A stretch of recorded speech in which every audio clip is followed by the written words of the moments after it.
It is a great pleasure, I must admit, and a great honor to introduce to you Mr. Bahadir Kaleagasi, who is the Chief Executive Officer of TUSIAD, which is the Turkish Industry and Business Association in Istanbul, and President of the Paris Bosphorus Institute.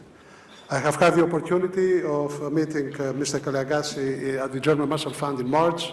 I must admit I was impressed by his comments during the conference.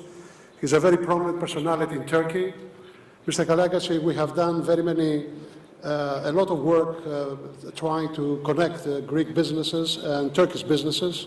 I must admit we were quite successful back in the 90s. Still, there is, a good communication between the two communities, but with your leadership and the leadership of Mr. Savakis, who is the President of the Federation of Industries of Northern Greece and our host here, I would like that we re-establish this dialogue and find a way to improve better the economic and business relations between Turkey and Greece.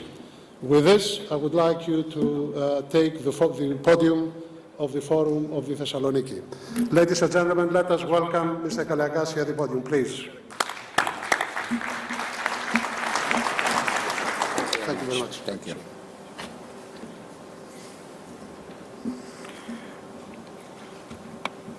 Thank you very much, Mr. Tsomokos. Thank you very much for this kind invitation. It's a great pleasure and honor for me to be with you today. Thank you to the Federation of Industries of Northern Greece for hosting this event. It was an interesting morning debate. I assisted to some of them. And we have really very interesting issues on our agenda in Greece, in Turkey, in Europe, in the world. Globalization is certainly the main scenery, main theme, both on the foreground and on the background of whatever we are talking about. Of course, in Turkey, I could have talked to you about lots of things linked with Turkey and Greek-Turkish relations today, but that will not be the case.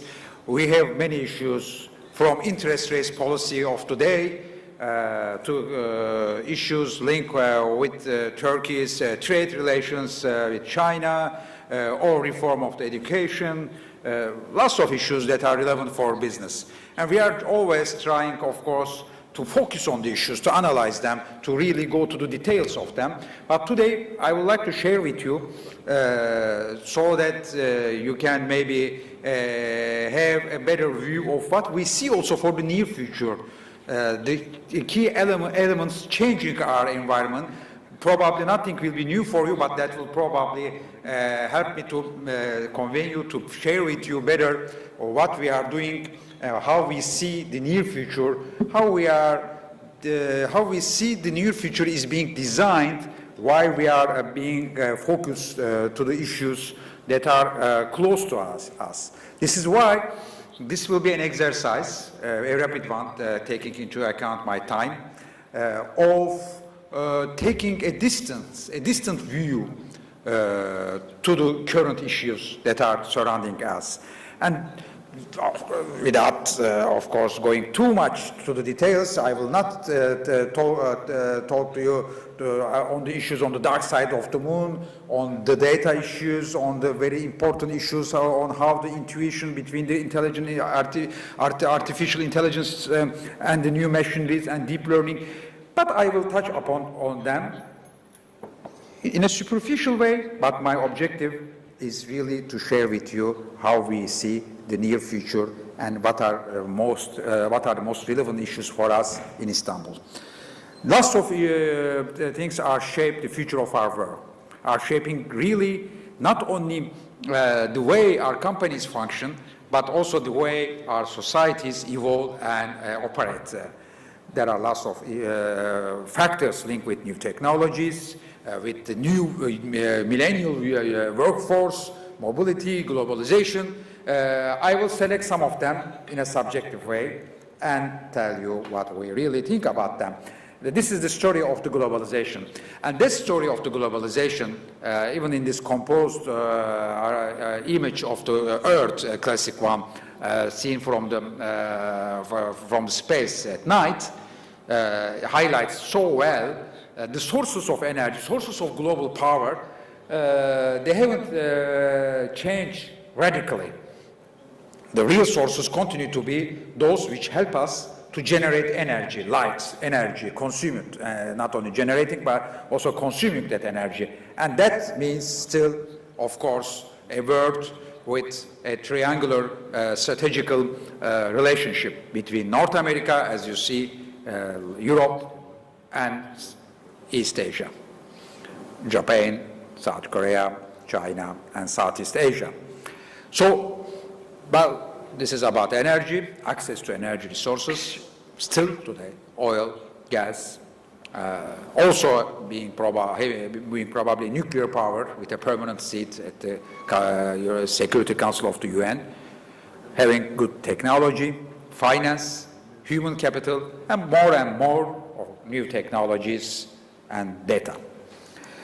The globalization, for us, it is a matter of, first of all, and has always been for all of us, for the humanity, a matter of trade, since the Homo sapiens left Africa, spreading to all the planet.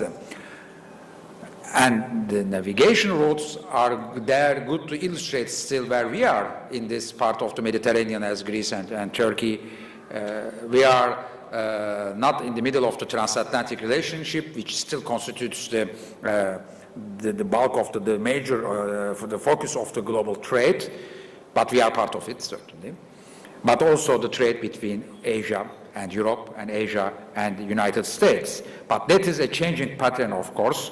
That is really one world, one market more and more, despite the different trends that are taking shape as protectionism as expressions or as populism's expressions, but the big ports, big points of trade and the major roads are still in this triangular strategic landscape geography between East Asia, Europe, and North America.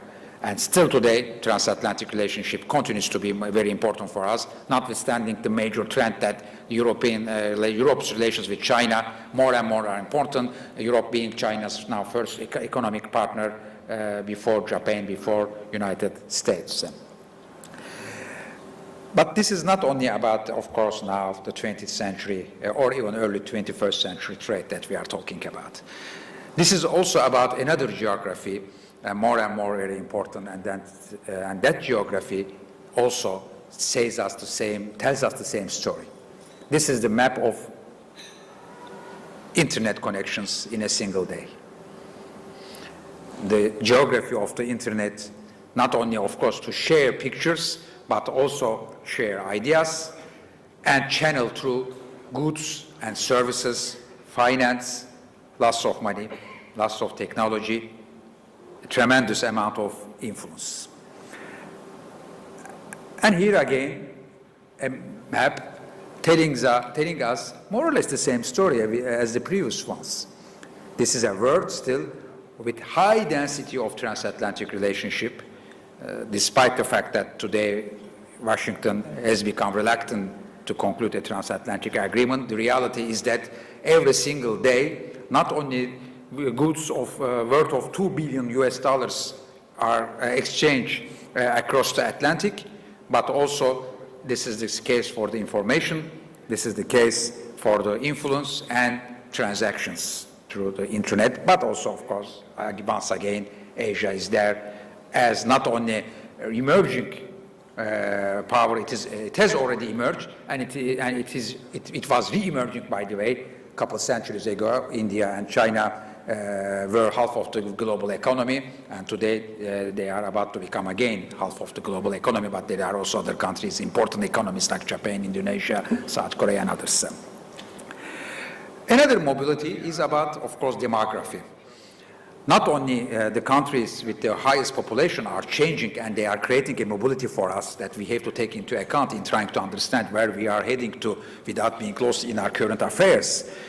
But also it is about, about the demography. We all know that China is number one, but India will be number one very soon with 1.5 billion people and even more.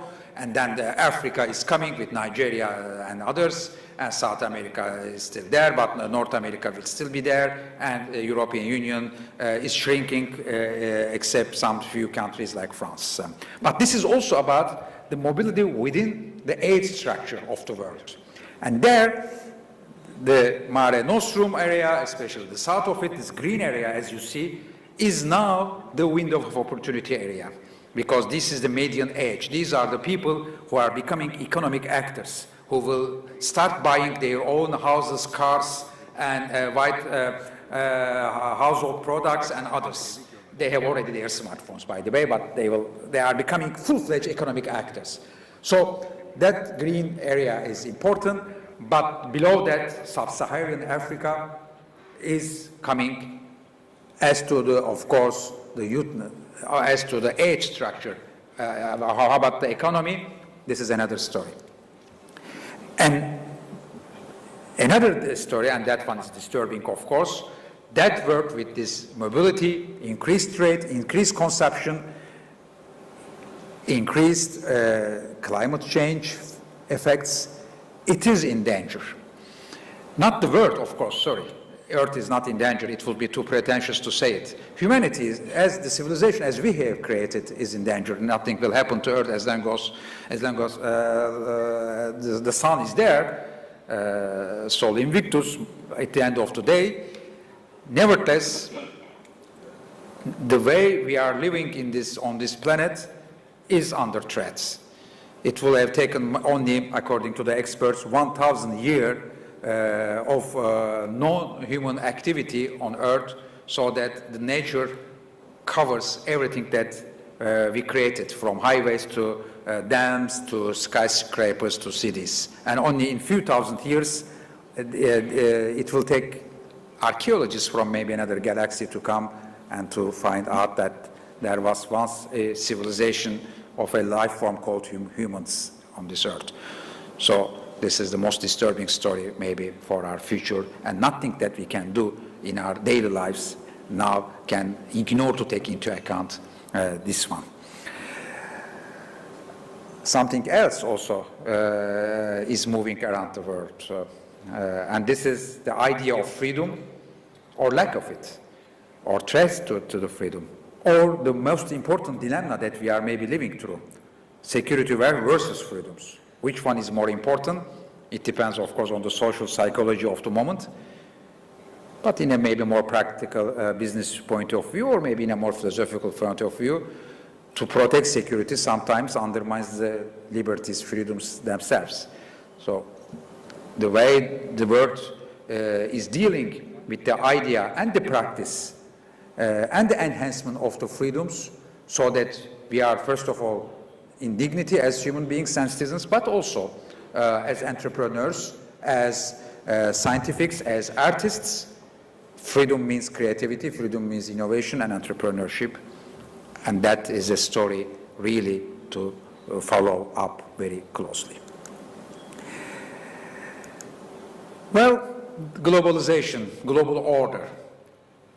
I don't know if there is a dark force or conspiracy behind everything, with somebody in a room with some others, a secret group of people, with the leader having a white cat on his laps, like in a James Bond movie. But there is certainly a White House still as the most powerful source of influence globally, but United States of America, of course, under still the political psychology of what happened more than a decade ago in 9/11.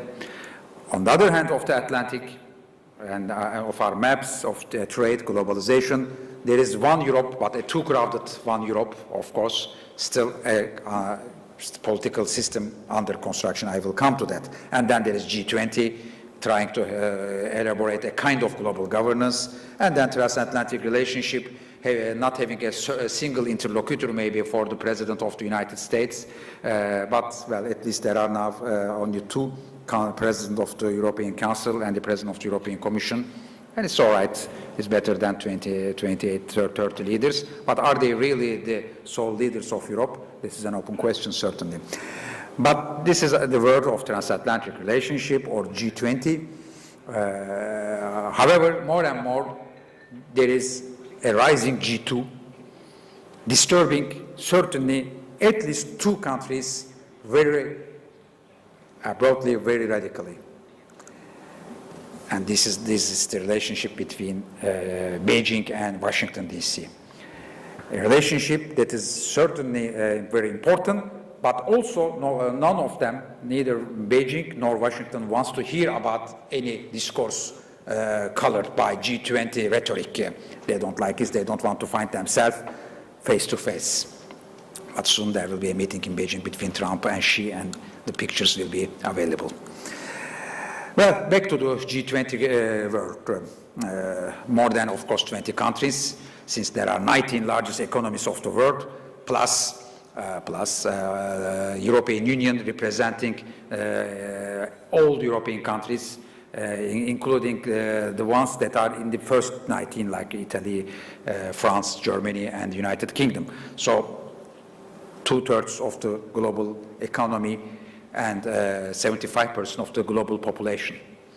That is the work of G20, and the way G20 will become an important power, or is a platform, not a, of course, power, but a platform at least, a forum of governance, global governance, able to take and implement decisions from finance to climate change, is an important story of the present and near future for us.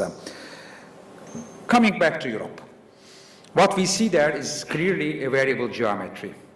Multi-tier Europe, a Europe of concentric circles. More and more, of course, there is talk about that. Macron and Merkel endorsed this scenario that was originally elaborated by, at the end of the fall of the Berlin Wall, by Helmut Kohl, Jacques Delors, and François Mitterrand.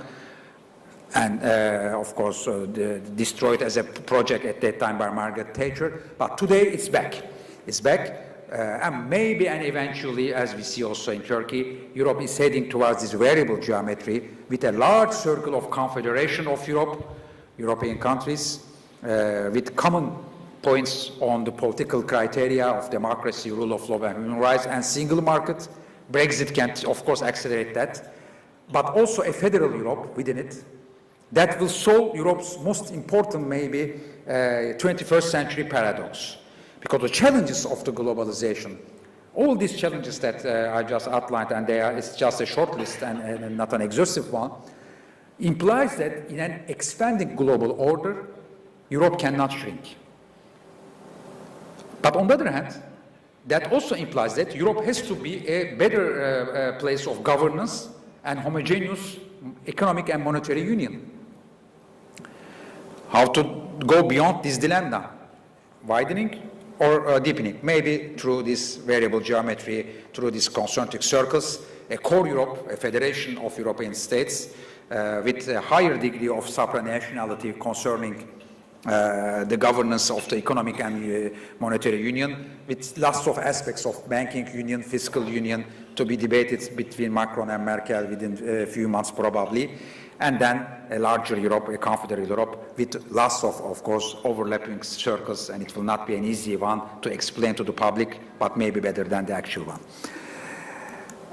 In a simple way, because that was a little complicated, two Europe, two circles, one to be enlarged when the time comes, of course, the core one. Meanwhile, this is not a story about these stable factors of the 20th century transatlantic relationship, even the climate change on this. But this is also about really changing, radically changing technology, the demography, needs for energy and health and smart cities. This is about the fourth industrial revolution, maybe more than others. I say maybe just to be academically correct, but personally I believe that's 100% more than others. The fourth industrial revolution, as we are living through, will be the most determinant factor. Because the previous ones, they were. The first industrial revolution of the late 18th century, with the invention of the steam power, accelerating the factory plants and the mobilization through steam-powered ships and trains, resulted in big revolutions. United Kingdom started its evolution towards parliamentary democracy. French Revolution resulted in that. American Revolution, Prussian rise of aristocracy as an industrial power. Big empires from Russia to Ottoman Empire to Japan had to go through a painful process of reform. They were all results of the first industrial revolution. Taxpayers' democracy was born. With the second one at the end of the 19th century, electricity and oil, that was another, of course, democratic revolution, popular democracies rise, rural exode, labor class, bourgeoisie's political parties, and clash of course, interests among the colonial powers, ending with 2 world wars. So the third one, after the Second World War, with electronics, Cold War, and the consumer society. Now, we are really in a deeper and more exponentially important one, the fourth industrial revolution, an important fusion of all the physical and cyber technologies. This will probably end, of course, with something that we now all know as the most important actor of this century, artificial intelligence, but also Internet of Things, that is fueling, of course, artificial intelligence, quantum computing, biotechnologies, genetics. What kind of humanity will end this present century? It's an interesting question, Mark. It's an interesting debate, certainly. That is just also more or less a natural evolution of the technologies of this century that we are talking about. Is really a corollary of what we did as the humanity and as the technology of this civilization in the last 100 years. Naturally is coming to this stage of deep learning and maybe also singularity, where from machine learning everything and the humans being their owners, we are entering to an age of transhuman life forms. But while waiting for that, tomorrow, not tomorrow, but today, is marked more and more by new technologies and everything surrounding us, 10 years ago, there were no smartphones. They have become generalized in 7 years. How can we do now without our smartphones? In average, we check our smartphones 150 times a day. Just count. It's depressing, but it's true. At least. Please do that. Without smartphones, we can, well, lots of things could have been different. Just imagine Syrians. Without smartphones, millions of Syrians being able to organize logistically, financially, in terms of communication, leaving their country for the first time in their life, crossing the territory of Turkey and the Aegean, Greece, Germany. According to the experts in the field, it could take only maybe 1,000 or 2,000, not more people would have been able without smartphones to do that journey. And without that, probably the most important, rapid, massive human exodus of this modern age. For example, the referendum results in the UK could have given a couple percentages less to the Brexit camp. Or Donald Trump could have, maybe would have gotten less votes, or less degrees of rise of extreme right political parties in Austria, in Germany, in France, in Netherlands, in some other countries. So there are positive and negative, many examples, but what we know is that big smartphone companies, all the big producers, they do research and development for the next 3 years, for the next 5 years, but not for the next 10 years. Because they forecast that there will be no smartphones in 10 years. They will become type machines, telex machines, replaced by augmented reality devices. And then, of course, the skill sets change for our children, for ourselves, colleagues, companies, institutions. Direct impact on the way the humans not only exist in the society, but on the way the humans will be in the society and in the institutions and in the companies with different skills. Only in 5 years, this is the World Economic Forum research result, change is very clear, except, of course, the most important capacity may be characteristics of the human beings. Complex problem solving, not in 5 years, because artificial intelligence is not that much rapidly coming. So we have still 10 more years to go. And then, in a nutshell, it's about industry, company, society, and maybe democracy 4.0. The way we will vote. Maybe we're using blockchain technology in a more transparent and decentralized way. Maybe we will have, as citizens, as voters, better ways of fact-checking beyond post-truth democracy. Impact analysis for our lives and participating directly to the policy making of the local, regional, national, and supranational policy organisms. What we need is still a human characteristic, being creative. Logic will get you from A to B, imagination will take you everywhere. I think it's still a very important motto for all of us. And also trying to see the world in a different way, without which we will be looking too much to what is very close to us, and we will be maybe lost in myopia, losing our long sight of the events. But if you look always to, of course, far, then we lose our capacity to read what is really in front of us. So maybe sometimes taking a distance, ladies and gentlemen, is good. Sometimes a real distance can be interesting, but the globalization stories are very interesting. This is about opportunities. This is the age of complexity, as Stephen Hawking said. This is the age of increased velocity of mobility of goods, services, information, people on the earth, but also increased mobilization of viruses. Biological viruses benefit from globalization, digital viruses, financial viruses, viruses of CO2, terrorism, disinformation. This is why, while waiting for better technologies, probably all we need is our own intelligence. Thank you very much.